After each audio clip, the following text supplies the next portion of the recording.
we're going to be taking a look at this Dreo space heater. So we have a temperature gun and we have a wind speed monitor right here. So this cord is probably about six feet tall, if I had to guess. Yeah, this is about a 6-foot cord right here. So I'm going to go ahead and plug this thing in, and let's see how fast it can actually heat up. So something cool that I noticed about it is it's actually on a swivel, so it can actually go back and forth, which is really cool. And then we also just have the remote right here. So let's see, let's go ahead, turn this thing on. Oh, there we go, it's already turning. Okay, so it says the setting up here, so let's actually go and let's turn this thing up. So H1, H2, H3, I'm guessing for hot. And then we can actually turn it off to where it won't make the noises anymore. And then it looks like we can actually go, here I'm going to turn off swivel real quick for a second. Alright, so it looks like, oh there we go, so we can actually mess with the temperature too. So it's at 95 degrees right now, or we could take it down to, it looks like we can also just turn this thing into a fan if we want. Yeah, we can. Okay, and the temperature is changing very fast. Okay, so we could turn this thing down all the way to, no way, is this thing actually get cold? It goes all the way down to 41 degrees too, which is absolutely insane. But we're testing the heat today, so let's turn it all the way up to 95 degrees. Let's actually use the temperature gun to see what's going on with it. So we've got that. Let's turn it all the way back up. All right, we're at 95. All right, and then we can actually set timers on it too if we want to. We can go from 0 to 12 hours, which that's actually really interesting. So let's go ahead, let's test this wind speed right now. So let's get an average of it, and we're doing it at miles per hour. So the reason I do this is to see how hard is it blowing so that we can figure out how far across a room it can go. So I've tested a couple other ones. The biggest I've seen so far is 4 miles an hour. I've seen 2.5. Those are the two speeds I've seen, so it's going to be really interesting to actually see what this one's blowing. So let's see right here what the average was, 3.6. So that's honestly pretty solid right there. The closer I get to it, yeah, it's about 3.6 no matter what. So that's honestly pretty good right there. And let's actually put the temperature gun inside of it. So this temperature gun has a laser on it, so it's actually going to measure like the coils right here. So if you would have actually touched this, and it's saying it's about 150 degrees right now if you were to actually touch it, which I don't think that's entirely true. And then it's saying it's blowing out at about,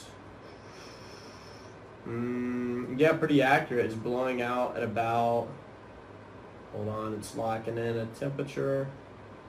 Let's see.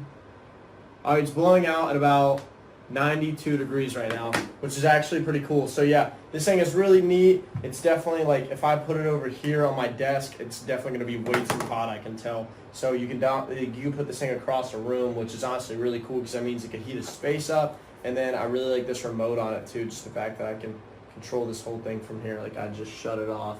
So yeah, now it's an eco, everything else. So yeah, that's actually super cool right there. Oh, there we go. It's got a countdown. It counts down from 30 seconds. So yeah, that's actually really cool right there. Really neat. So yeah, this space heater is definitely really cool.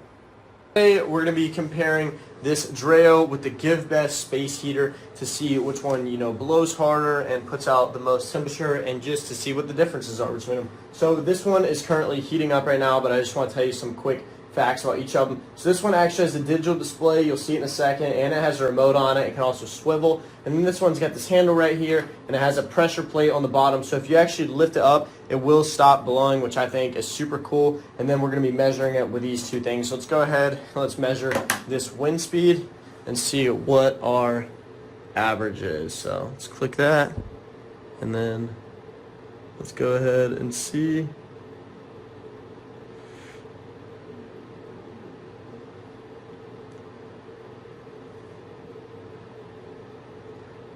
Alright, just going up. Alright, so it looks like we're at about 3.1 miles per hour right there for average wind speed. And then let's actually go and test it. So my temperature gun is saying that it's about 75. I don't know if you guys can see that back there, but there's a laser on it. So it actually reads like the coils, so how hot the coils actually are. So it's saying that these coils are at about 180 degrees right now, directly inside of there. So let's go ahead and shut this one off now. And then let's see what this other one does. So let's turn on the Dreo. Let's go ahead, grab our remote right here. You can see the actual display come up on it. Let me actually zoom in on it so you can see the display. So there you go, you can see the display. And then let's actually go ahead and let's turn the swivel on, just so you can actually see that move. And then there's another mode too where you can turn on and off the actual volume. So turn that off, and then you can put a timer on it. The timer goes all the way up to 12, as you can see right there. And let's stop it right here, and let's just give it one more second to actually keep blowing so we can give it a fair test. So let's go ahead. Oh, and both of these can actually be used as fans too, which I thought was pretty interesting. So let's get the average wind speed of this one.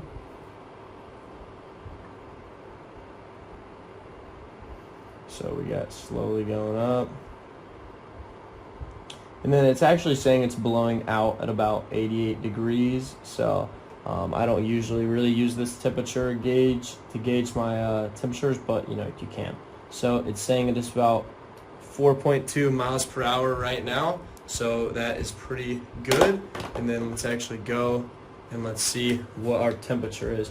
So remember what that one was at, about 180. So it's saying this one from all the way back here is at, it's saying it's about 250. So that is honestly pretty insane. Like I said, there's a laser actually inside of there, so it's kind of reading the temperatures of what the coils are, but you can't even get your hand on there. And then something else that's cool about it is whenever you shut it off, it actually has a countdown that it uses for precautionary needs. So yeah, both of them are super cool though, and they both just have kind of some key differences there, but overall I think they're both great.